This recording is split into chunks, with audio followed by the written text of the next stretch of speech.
yi taxoon donc yi mu campagne woon adoption donc de la réforme de la constitution en 2016 malheureusement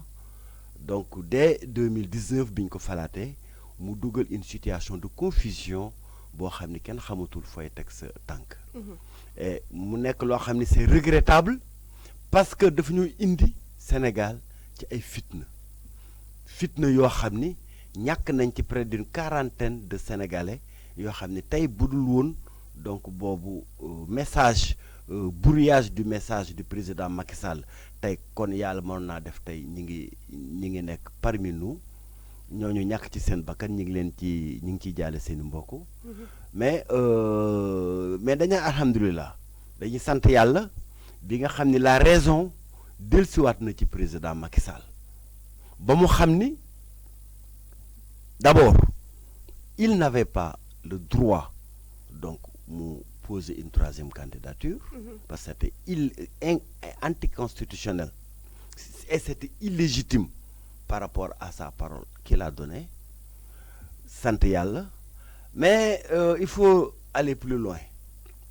je pense qu'il faut creuser les raisons de son désistement parce que finalement président Macky Sall dafa abdiquer et 2-3 raisons principales moo tax mu abdiquer benn la pression a été très forte moo tax tey képp kuy sénégalais war ngaa delloo njukkal féliciter remercier le peuple sénégalais dans ses différentes composantes nag gis nga jeunes yi le peuple en entier taxaw nañu ni ko doo fi def 3e mandat gis nga intellectuels yi signé nañu ay pétition semaine passée les journalistes signé nañ benn pétition les intellectuels dañoo prononcé wu les universitaires dañoo prononcé wu même marabout yi nga xam ne dañ doon jàppale président Macky Sall donc retirer seen soutien par rapport à une 3e candidature du président Macky Sall. Président Macky Sall avait senti le désert autour de lui à l'exception de quelques laudateurs yi nga xam ni du président Macky Sall moo leen ñor du Sénégal moo leen ñor ñoom seen intérêt bopp mi ngi ci président Macky Sall forcer la porte de la 3e candidature parce que donc seen intérêt bopp la ñuy sauvegarder ñooñu rek ñoo nekkoon aux côtés du président Macky Sall. Au niveau international également les inquiétudes sont posées surtout dossier bi nga xam ni tey c'est un dossier béton bu Yewwi Askan Wi élaboré avec son avocat déposé ko à la CPI mu alerter la communauté internationale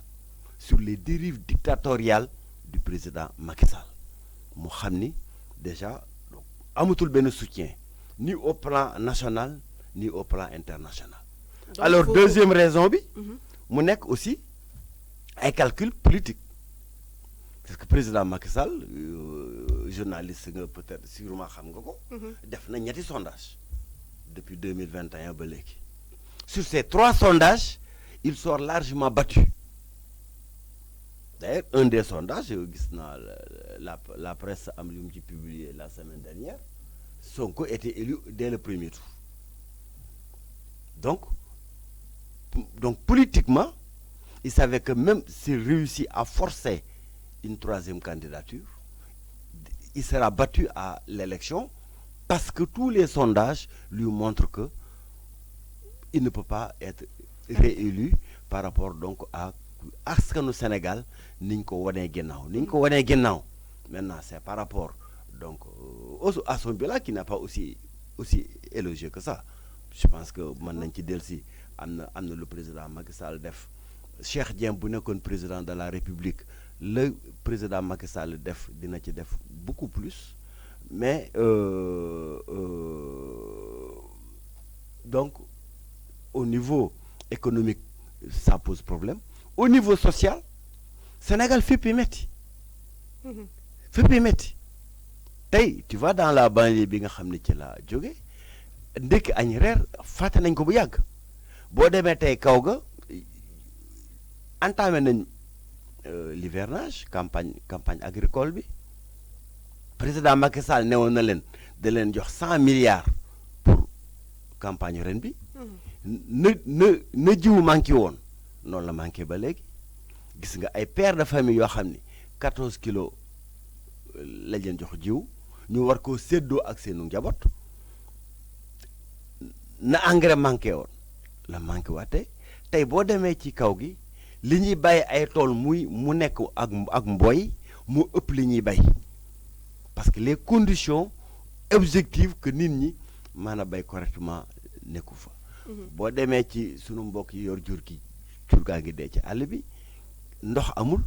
courant amul dara amul donc si tey dafa waroon dem sur la base de son bilan dina ni defar naa fi benn pont defar naa fi benn tëli mais li nga xam ne mooy. tali yi kay bari nañ mooy soxla askan wi mu ngi fi terre mu ngi fi. li nga xam ne mooy soxla askan wi Macky Sall def na ko fi quand même. mais Sénégal dafa yemul diggante Dakar ak Diamniadio encore une fois il faut qu'on respecte les Sénégalais xam ne Sénégal du diggante Dakar ak Diamniadio 60% des Sénégalais. Ils vivent en monde rural. Dakar, sur les 18 millions que nous sommes, c'est peut-être 7 millions qui sont concernés. Et les 11 autres millions de Sénégalais,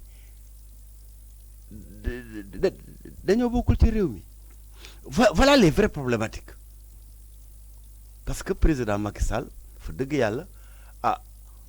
l'histoire jugera. Parce que dinañ ko remplacer 2024 Inch'Allah beneen président na taxaw teg yoon bi ci yeneen anam j'espère mu nekk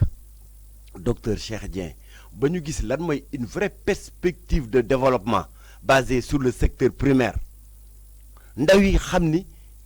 nañ gis seen bopp ci réew mi à travers des emplois décents jigéen ñi gis seen bopp waa kaw gi gis seen bopp waa banlieue gis seen bopp ci réew mi c'est ça une perspective de développement elle doit être inclusive. doon ni rek damay def tape à l'œil damay def un BRT à combien de milliards kenn xamu ko damay def un TR à combien de milliards kenn xamu ko damay def ay pont fépp ci Dakar la vraie question tey du développement du pays c'est nga fexe yow mi dëkk Casamance nga mën a dund Casamance am fa jàmm yow mi dëkk Sine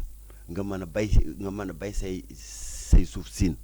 di am loo xam ne boo nekkee Dakar doo ko am jeunes yi nekk ci feu rouge yëpp di def marchand ambulant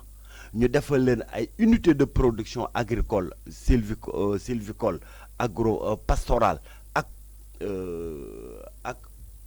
d'autres perspectives de développement agricole ba ñu mën a dund ci seeni terroir di fa tedd te duñu soxla ñëw ci naaju Ndakaar wi di jaay ambulant loolu la Sénégal foofu la Sénégal toll loolu la Sénégalais yi soxla wante Sénégal yi soxlawuñu dajale ñëpp Ndakaar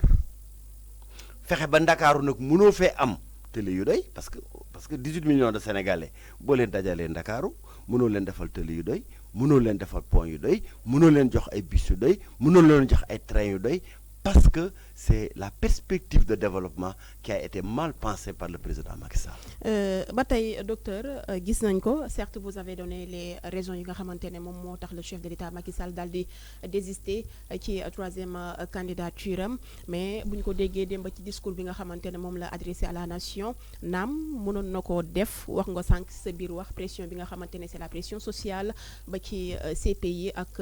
yooyee li ni mel tamit yaakaar nga ni CPI bi nga xamante ne ñenn ñi nee nañu